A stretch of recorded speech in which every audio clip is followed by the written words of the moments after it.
Thank you. Try to get started here. Thank everyone for being here. The basic idea is to let people know the reasons why we need an addition to the DPW building. We have myself, Mr. Rackerton, Mr. Leonard from the DPW Building Committee, and gentleman, Mr. Kirby from Vertex, Matt Sturts from Vertex, JP, and JP Parnas, and Tony Wispire from Weston Sampson, who are the architects. Vertex, the OPM, Weston Sampson's the architect. Just as by way of introduction, that building has been there since 1995. The estimated life when it was put there was 30 years. We're here. Some years ago, well, let me put it this way. This is like the second or third try that we brought this, to bring this project forward. Back in the day of Mr. Brindisi, as he was the town manager, it almost got to the front of the pile, and then it was decided to put the DPW project aside in favor of this building. So we thank Mr. Westgate at that point for allowing this project, the community center project, to evolve. But there are several issues with that building, as we've said. We tried, as we explained at the fall town meeting, we asked the money to get this to design documents, construction documents. We appropriated $2,520,000, something in that amount. If this project fails, we still owe the $2.5 million. The intent is, if this project passes, that the $2.5 million will be rolled in to the initial borrow. And we've said several times, the project has a ceiling, and we'll maintain that ceiling.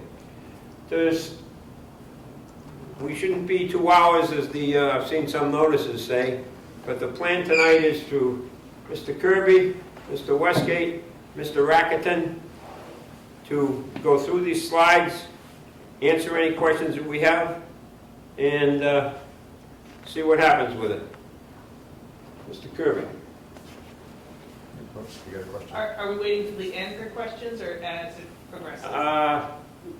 Probably easier if you wait till the end. Thank you. So initially, there's going to be a video that Mr. Westgate put together with BBT. I'm Dennis Westgate, Director of Public Works for the Upton Department of Public Works, and I'm here to talk to you today about the expansion renovation project for the current DPW facility. The town will consider at the annual town meeting on Thursday, May 7th, funding for the construction phase of the project. The DPW Building Committee presented an overview of this project at the fall town meeting on November 4th, 2025.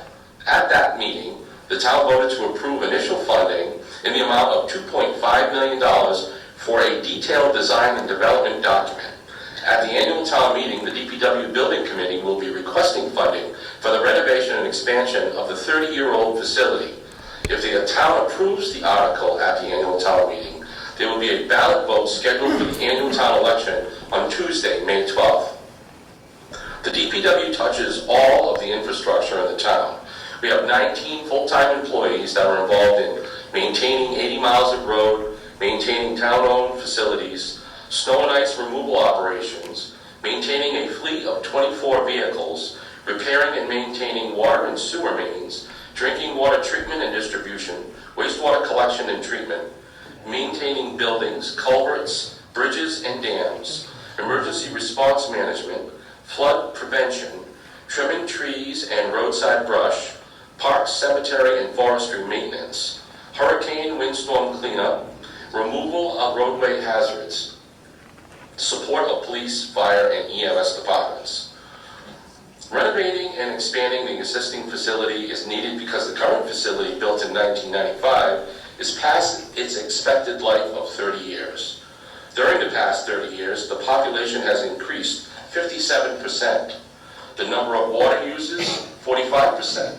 The number of sewer users, 62%. And our roadway miles have increased 31%. The current facility was built primarily as a garage, and in 1995, it could house all of the DPW vehicles. Today, the DPW fleet consists of 24 vehicles, and only 10 of them can be kept indoor in a heated, lighted space. The importance of keeping plows in a heated space was clearly illustrated during the recent blizzard. Plows that are kept outside require time to warm up before they can be used. This delays the town's response in keeping the roads cleared. Keeping the roads cleared during the most recent blizzard was essential for allowing first responders to get to the residents who need help. Today, the DPW facility is much more than a garage to store equipment. The DPW now has a full-time equipment mechanic to service and maintain the fleet of 24 vehicles. As a result, the facility does not provide for the storage and draining of toxic fluids, thus creating a safety hazard for employees and compliance issues for the town. As a result, the site is not compliant with several DEP and EPA regulations, and the town could be fined for these violations. The facility does not have adequate ventilation for exhaust fumes when vehicles are being maintained inside. This issue directly impacts employees' health and safety. The current facility lacks an indoor wash bay and lacks adequate storage for many pieces of equipment, which means they are stored outside. Storing expensive equipment outside reduces their life expectancy. The DPW Director's office is located in a rented trailer. In the winter, the temperature rarely gets above 55 degrees, and in the summer is frequently over 80. The current facility has only one small bathroom, no locker rooms for staff to change, and a small kitchen area that doubles as a break room and training area. The proposed renovation expansion project has been scaled down to keep the cost as low as possible. The existing building will be renovated and upgraded to meet current state building codes and provide a safe working environment for town employees. A new vehicle maintenance and wash bay will be built that meet the DEP regulations, and a new ADA compliant administrative office area will be added that will provide an appropriate space for the staff, including a men's and women's locker room, bathroom, and a meeting room and break room. The plan is to renovate the existing facility and a new vehicle maintenance area that meets state and federal requirements, along with a new vehicle wash bay, which is required by the state DEP regulations. This expansion will allow the DPW to continue maintaining and servicing our vehicle fleet in a compliant and safe environment for our staff, while also complying with state DEP regulations for runoff, collection of toxic fluids, and ventilation. Unlike the original building, which was basically just a big garage, this project will be creating a facility that can wash salt off snow removal equipment and collect the runoff before it can get into the groundwater. It can allow the safe and efficient maintenance of our equipment. By storing equipment indoors, any potential fluid leaks would be safely and responsibly contained and managed rather than creating a possible environmental contamination event because equipment is currently stored outdoors. The project also brings the facility into ADA compliance, including both a men's and women's locker room, adds restrooms, a meeting room, and a staff break room. We desperately need to upgrade and expand the existing facility to enable the DPW to meet the needs of the town now and for many years to come. We understand that we are asking for a significant amount of money. You can be assured that the DPW Building Committee, working with our owner's project manager and the architects, have presented a cost-effective project that will meet the basic needs of the DPW for several decades to come. So how much will this project cost? The expected total cost is between $17.5 million and $19.5 million. Based on a 25-year, 3.75 level interest bond and borrowing an estimated $18.5 million, the town finance director estimates tax increase of property assessed at $750,000 would be roughly $116 per quarter. While the DPW committee acknowledges this is a significant request, we all know that if we continue to delay doing the project now, it will cost considerably more in the future. This project isn't just for housing equipment. It's to make our site more environmentally sound, and it's to make sure that the employees who work here have a safe working environment and that we're providing the best service that we can for the town of Upton. It's an important measure for a very important department, and we believe in the long run it's money well spent. That is why we are asking you to approve the DPW article on Thursday, May 7th, and then to approve the ballot question on Tuesday, May 12th. Thank you so much for watching.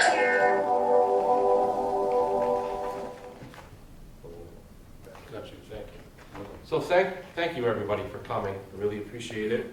I'm going to try to keep this brief so we can get to your questions, because I can tell that you have some and they're important. So we're going to go through a brief slideshow to try not to duplicate efforts and talk about some of the things that the video didn't hit. This is just a recap of all of the responsibilities that Public Works does.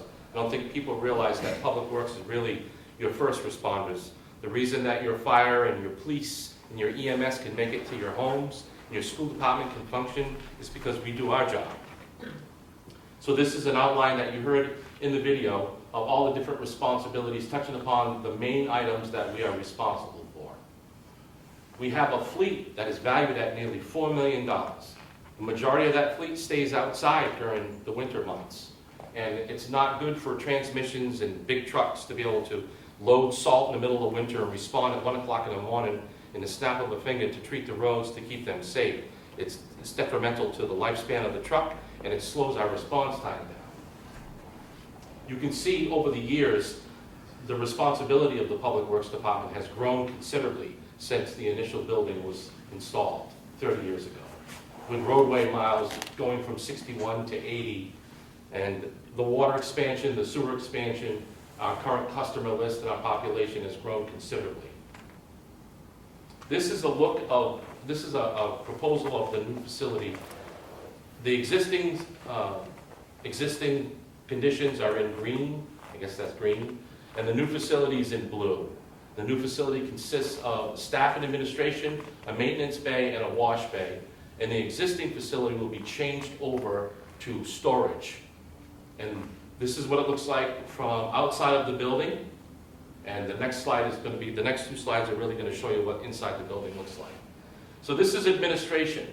Up in the top left-hand corner, you have a kitchen area that doubles as a meeting room if need be. This is because when we're doing snowstorms for 24, 30 hours straight, what keeps my staff going is food. You have to feed the engine to keep us going, believe it or not, and we do an awful lot of cooking. Some of us are pretty good cooks, to be perfectly honest with you. So having a kitchen is extremely important to us because it's the food that allows us to draw from that energy to stay awake. The next area to the right is the greeting area, where there are 2 administrative assistants that meet people as you come in the main entrance, with a seating area, and the DPW director's office is up to the right. These offices down on the right are the superintendents of water, the superintendents of highway, and a meeting room for parks and cemetery. We are in charge of cemeteries now. A lot of times we do sales of lots at the cemeteries. It's kind of an emotional and touchy subject. We like to give the residents some privacy to be able to come in and sit in the office and discuss things with our cemetery department. The bulk of the middle is restrooms, lockers, and everything on the left is utilities. And that is the administration part of it. This is the new workshop area, which has 2 maintenance bays with lifts. We currently don't have a lift that will lift our big trucks. We can only go up to 1-ton pickups, that's it. This bay on the left has in-the-floor lifts, so even our 10-wheelers can be maintained. And then a regular lift on the right, we have a parts room, a fluids room, an office for my staff, who my full-time mechanic spends a lot of time looking up information on different pieces of equipment before we effect repairs. He has to find part numbers and cross-reference different catalogs. All the way to the right is the pull-through vehicle wash bay. So you pull in, and the top, it has an automated underneath belly washing system, so only the underneath undercarriage is washed automatically. We have to go on a catwalk with a wand and walk along the top of the truck on a catwalk to do the rest of the vehicle. So we save money by not making the entire thing automated. Mr. Racketel.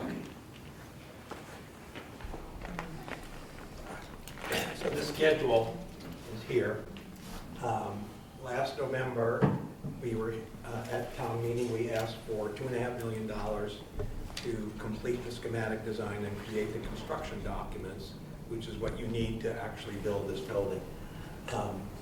The design and development phase completed today. How about that? If we get approval to move forward, the construction phase, creating the construction documents would go from May 1st to probably the end of August. Next week, at town meeting, we're going to ask voters to approve money to build the building. That's the construction funds. If that passes, and that will require a 2/3 vote because it's a debt exclusion, so it needs a 2/3 vote to be passed. If that passes, we have an election on May 12th. We have to vote again at the election to approve the debt exclusion override. The bid documents, if everything goes, if everything is approved, would be created June and July. That would give us the ability to post those bid documents and get actual bids from general contractors to actually build the building. The bidding phase would be in August and September, and once the successful bidder is selected, construction would take the better part of a little over a year. So the building would hopefully be finished by the end of next year. So again, the cost, $2.5 million, which is what we requested at the fall town meeting for the design documents. $14.9 million is the estimate for construction. And that number was arrived at by having two separate cost estimators look at the design document and come up with an estimate. The owner costs and fees estimated at $2 million. So the total for this project would be about $19.5 million. We subtract out what we already have approved, the $2.5 million. The balance that's left is a little under $17 million. So that's what we're going to ask for next week. So the tax impact, based on a 3.75 interest bond, borrowing $18.5 million, the tax impact on an annual basis, if your house is assessed at approximately $750,000, is $465. And this comes from the finance director. So this building would meet the minimum needs of the DPW, but more importantly, it would address some significant health and safety issues for the 19 employees who work there. It would bring the facility into compliance with state and federal building codes for electrical, plumbing, HVAC. It would add a wash bay, which is required by the state, and it would address ADA compliance issues. So now Dennis's office, the DPW director's office, is in a trailer with stairs. So a handicapped person who was in a wheelchair could not get into his office. It also protects the investment in our equipment by making it possible to store much of the equipment indoors during the winter. And that would allow us to save a considerable amount of money on maintenance and replacement of equipment. So before I ask for questions, I just want to say one other thing. The current building is not safe for employees because there's no adequate facility for removing toxic fumes when trucks are being serviced indoors. There's no facility to collect and dispose of fluids that are drained from these trucks when they're being serviced. It's not ADA compliant. It's not insulated. So in the winter, you're basically working outdoors and working on a vehicle in 20-degree temperatures is certainly not something you would want to do. There's only one small bathroom. and there's no locker room for the staff to change into their work clothes. The DPW's director's office is in a 20-year-old trailer that has inadequate ventilation in the summer, in the 80s, in the winter it's in the 50s. And we're currently paying $9,000 a year for this trailer. Okay? If we don't approve this year, we're going to have to come back again next year. And I guarantee you, if we come back again next year, the cost is going to increase 5 to 8%. So delaying this project only means it's going to cost more when we finally do it. Article 5 on the warrant is requesting the funds to do this. Again, it's a debt exclusion, which means our tax rate would increase for the duration of the loan. Once the loan is paid back, the tax rate goes back down where it was before we borrowed the money. It's different kind of override from, say, what the school department is asking. And lastly, during the recent blizzard, the DPW staff did an outstanding job taking care of the town. First responders were able to get to all the residents in town fairly quickly in case anyone needed help. Now it's our turn to take care of them. And the way we can do that is by approving this and upgrading these facilities to make them more safe and more functional. Okay, questions? Yes. Mr. Rackerty, can I ask, we're being taped, can I ask we use the microphone so if somebody watches the tape later, they'll be able to hear all the comments and the questions? Sure. Thank you. If anyone can answer this, if the DEP or the EPA do decide to issue fines or whatever else they can do, does anyone have any idea what magnitude that might be? 5 figures, 6, 7, and if they'd be recurring? So I have some personal experience with this because the DEP paid us a visit at the last town I was in, which was Plymouth. Plymouth being the largest town in the Commonwealth of Massachusetts, it was no surprise that they knocked on our door one year to take a look at our wash bay facility, and what they do is they start off with a consent order, which means they assess us with a deficiency, and then they put demands on us that we have to meet within a certain time frame in order to keep them from assessing additional fines. And the first thing we had to do in Plymouth was we had to come up with a temporary solution immediately. So we had to devise a way to wash our equipment outside and collect the runoff in 2 forms. In a solid form, which we could remove as solid hazardous waste, and then the water, which would have salt content, a salt residual in it, and once the water dissipated, we could remove the salt from that. Until we could have a town meeting to devise a design and funding for an actual wash bay. The exact amount, they don't start off with an amount. They just start off with a consent order and demands. And then the town, what the town's response is, will dictate what they do next. Did that answer your question? Dennis, how much did it cost Plymouth to do the temporary bays? Roughly, I know it's been a while. And this is what, 20 years ago? It was about 15 years ago. I don't recall exactly. It was north of $10,000 for the immediate stuff we put out there. And it was about as makeshift as you come across for what we did. We were lucky that we had a detention pond in the back that was dry that the DEP allowed us to use. So that saved us some cost, but it was still, and it took up some of our property as well. And am I correct, we put forth, was it 10 years ago we put forth the DPW garage the first time? I think the town has been discussing this since roughly 2012. The last time that we had real numbers we were looking at was right around the time I came here, which was about 8.5 years ago. And we were looking at around 15 million then.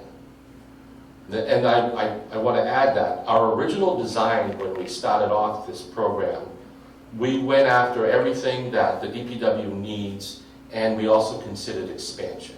Something that the Board of Selectmen were adamant about with us to make sure that we didn't have a building that when it was all said and done and we moved in it, it was full. And that building was 10,000 square feet larger than the one you just saw, and it was between $30 and $33 million. When we ran the numbers, we quickly realized that that is just far too great of an ask. You can't possibly expect the town to come up with $33 million. So we cut 10,000 square feet out of that building, and what happened by doing that is, one, we're back to expansion considerations are only to the effect of future additions. There's no expansion capability in the footprint that you see.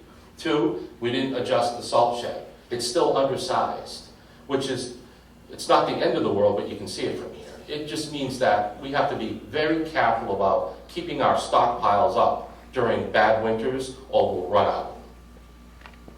And we're back to, basically to get all the vehicles in there, it's like a sardine can. So if you respond at 1 o'clock in the morning to an emergency and there's a particular piece of equipment you need to get out, you may have to move 5 or 6 other pieces of equipment to get to it. Not the end of the world, not the most efficient way to do it, but certainly better than what we have now. That's the fuel line. And the fuel island, so we had anticipated increasing our fuel island size because currently we have a 1,000-gallon tank and our trucks use a lot of fuel, especially during a blizzard. When we have snowstorms during a week, we fill that fuel tank twice a week. So we had envisioned increasing the size of that. That's not included in this. We're simply relocating it to make room for the addition, that's it. So there was an awful lot of trimming, cutting back, savings, trying to make this a project that was still going to meet the core needs of the DPW, keep our staff safe and be able to fulfill our obligations to the community and stay out of trouble with codes and compliance, but at as low a cost as we could possibly do. I think the basis of my question was in town, when it gets to town meeting, some of those people who are more fiscally focused might want to be amazed by, we get charged $1 million a day or whatever it may be. But you have no information from other towns if they've gone that far? I'm sorry. They're fine. I don't know what, like I said, they didn't initially start off with a dollar amount fines. They started off with a consent order, which is a written document basically stating our failures, our deficiencies, and what they expected the town to do immediately and long-term.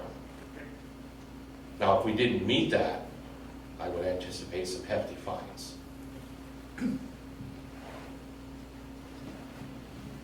Other questions? Steve, the one other aspect on this is that the article for the $2.5 million contains language that any unused monies from that appropriation can be used for construction. So if there is, I don't know how much, we haven't spent all of it at this point, and there are still ongoing bills.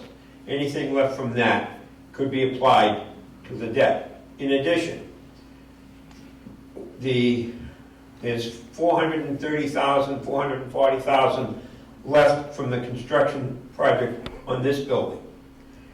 Because it is a borrow for construction, that money can be used. If you will notice, if anybody's seen the warrant, the article following the DPW article indicates that the applying the leftover from this building to that debt. So.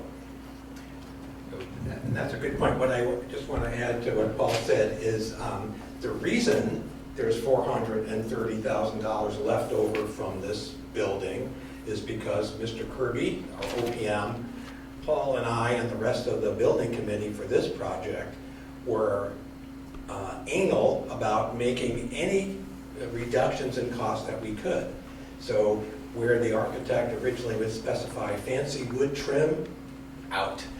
The architect originally wanted to put a fireplace in the library, out. The architect wanted fancy fencing around the playground, out. So we were diligent in controlling the costs on that project.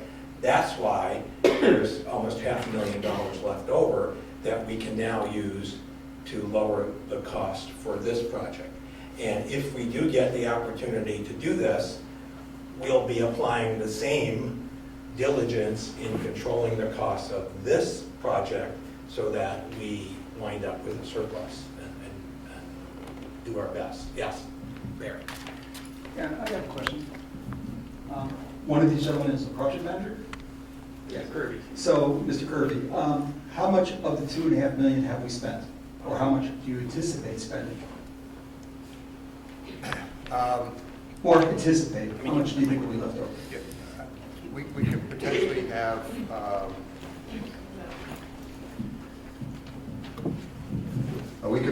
have, probably $300,000 to $400,000 left over out of that 2.5. There's some contingency that's built into that, and we put the contingency in to counteract anything that may come up during that design period.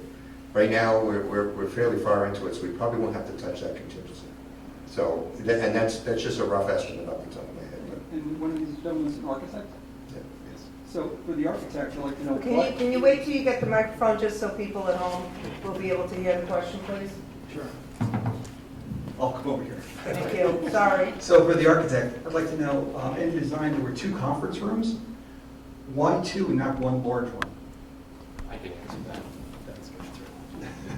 So they're not two conference room. One is a conference room, which is designed to have social media in it, so that when my staff does their CEUs, because my water and my sewer staff have to maintain CEUs, and my highway staff has to maintain CEUs for their hoisting licenses. We can have the classes together all at once. There's enough seating in there exactly for the staffing level I have now. The other one is the kitchen. That is the eating area, which could double as a meeting room if we needed to have it. So if we had 2 separate meetings going on the same day, we could utilize both areas. But one of them is a conference room, and one of them is an eating area. It's a kitchen. How do you address the CEUs today? They currently all take them at different times during the year, and there's no cost savings to it. You know what I mean? So if we have, the cost savings is if I host it at our facility, they'll send someone out to do everybody all at once. Perfect. Okay, makes sense. One more question. Sure. Okay. You currently have one mechanic? Yes. full-time? Okay. And you have no lift? We do have a lift, Oh, you do have a lift? but it'll only lift up 1 Okay. ton. Oh, only up to 1 ton. So with this increased capacity in the lift, are you going to be hiring additional mechanics? No? No. Okay. The work that's being done today on the larger trucks are being done outsourced? No, They're not being maintained? nope, they're being maintained, but he has to climb underneath the truck. Oh, okay. So it's Can't more lift efficient? it up and work It's more underneath it. efficient. Right. So the idea for the 2 separate bays and the different lifts is 9 times out of 10 when the mechanic's working on something, he gets into it to discover what the problem is. He discovers the problem, he sits down, has to order parts. Now he's got to wait for the parts to come. He can go over to the other bay and start working on the other truck. And start, you know, it's a cost savings because we're saving time. Right now he's got 1 bay, so whatever truck is occupying that, that's it.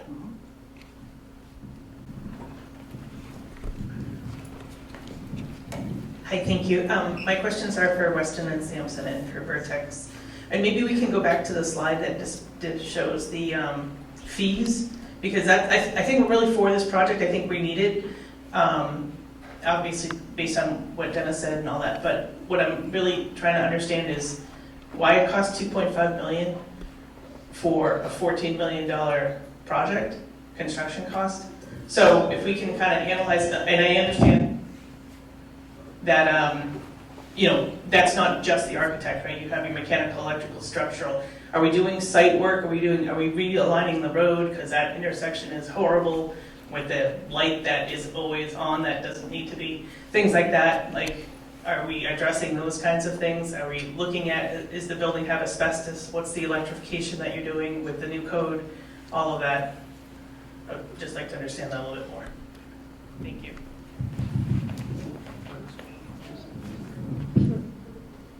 So, yep. So the owner fees and costs include the architect and engineering fees, the OPM fees, and then there's a... No, that's separate.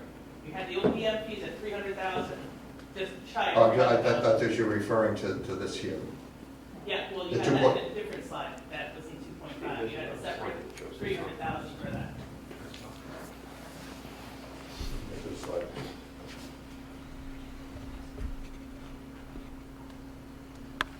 Not sure which slide you're on.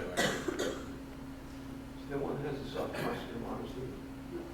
It may have been in the video, Okay, it probably wasn't in the video. yeah. So Oh. 2.5 said architecture fees, which, Yeah. okay, structural, MEP, Structural, Civil, MEP, civil, landscape, all that.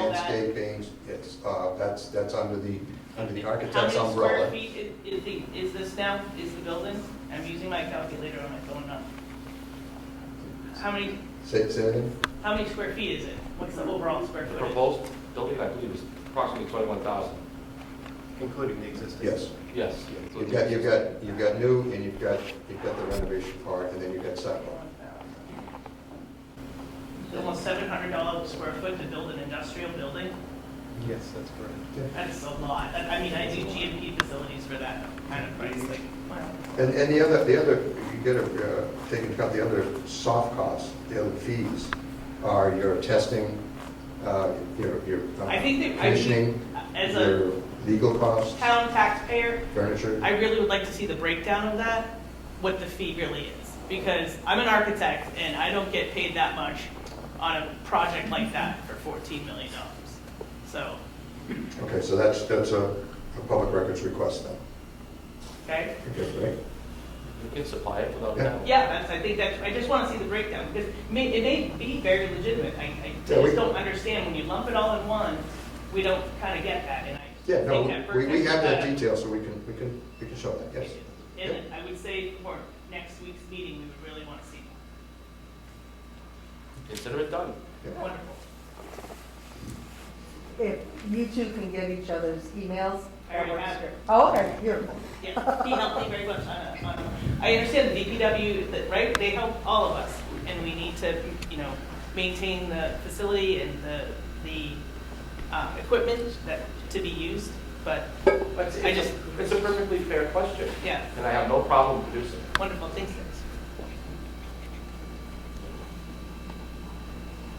What about the electrification, are we having to do that for this building? Are you talking about like the heating system? The new code, electrification, the stretch code, all that. We're not required for this building to have a fully electric building. Other questions?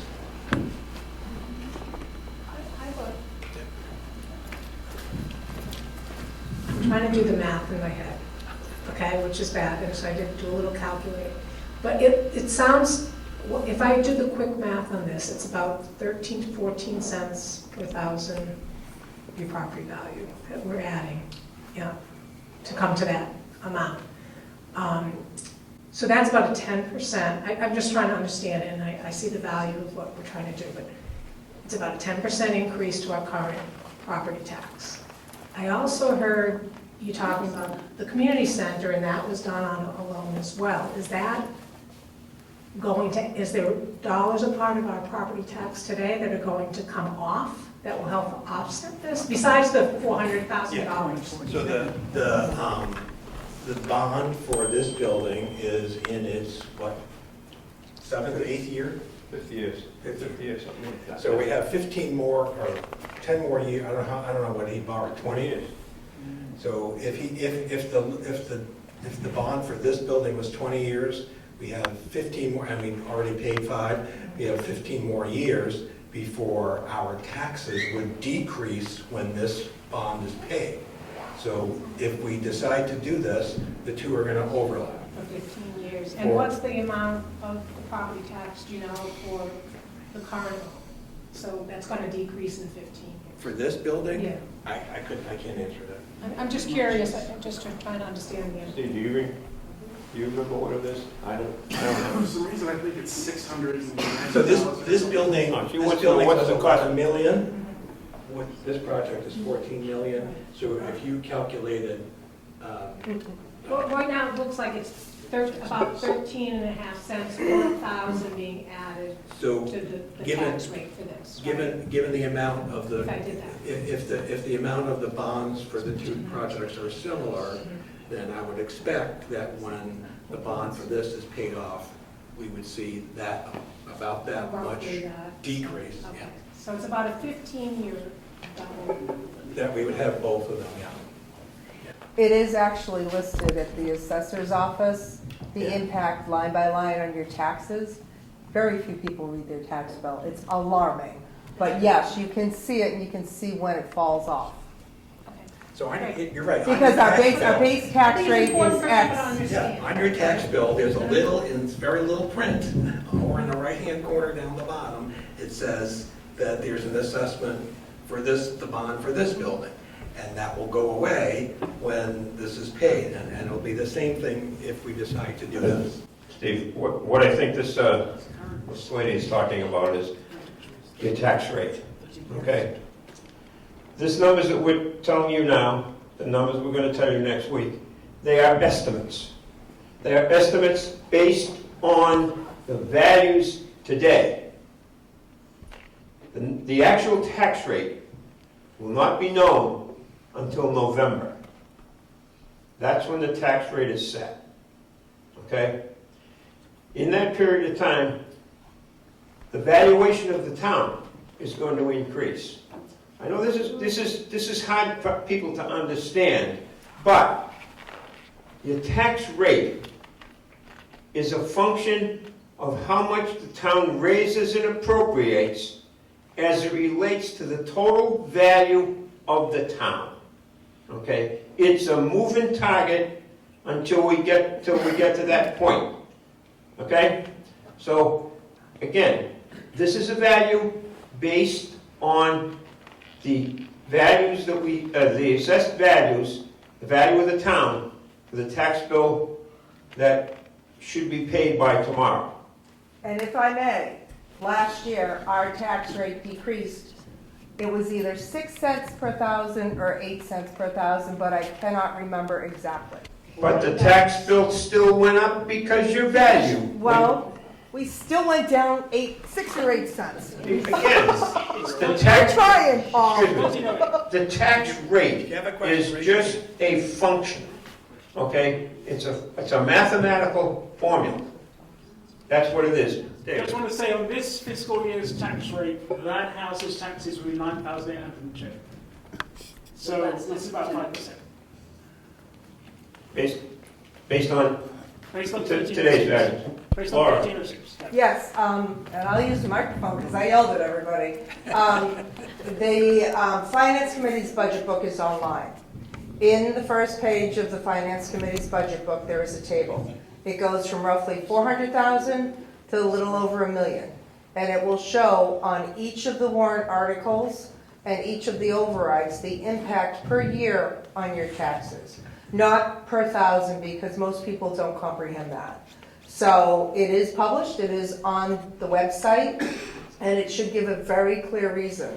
Because don't forget, last year we voted a little over 33 million for the schools. A portion of that will hit the taxes this year. If I remember correctly, on a $750,000 house, it will be approximately another $140 per year. But it is all there. The Finance Committee has done a great job. They have a very clear table, and it goes, like I said, from 400 to slightly over $1 million. Thank you. You're welcome. And if you want us, this is what Paul's got the hot copy in his hand. she's referring to. Does anybody else have any questions?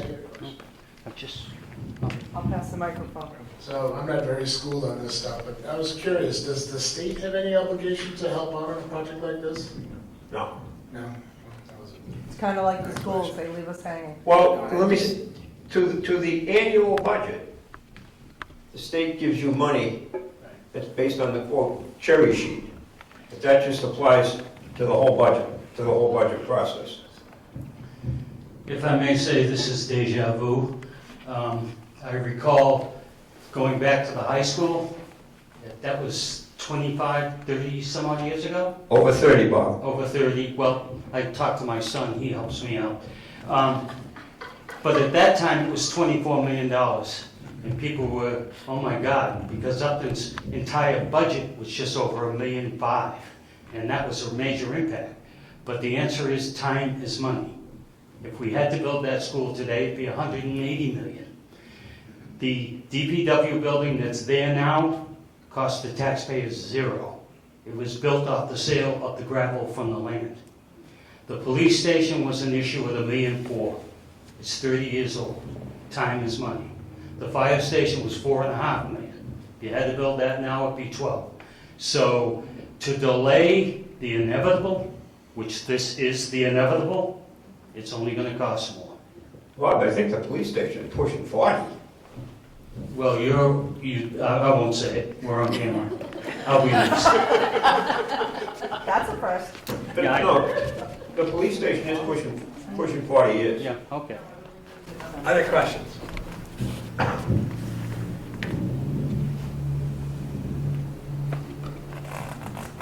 No? Okay, this young lady over here has used her own money to print up some signs. If you are supportive of this project and you would like to have a little lawn sign, you are more than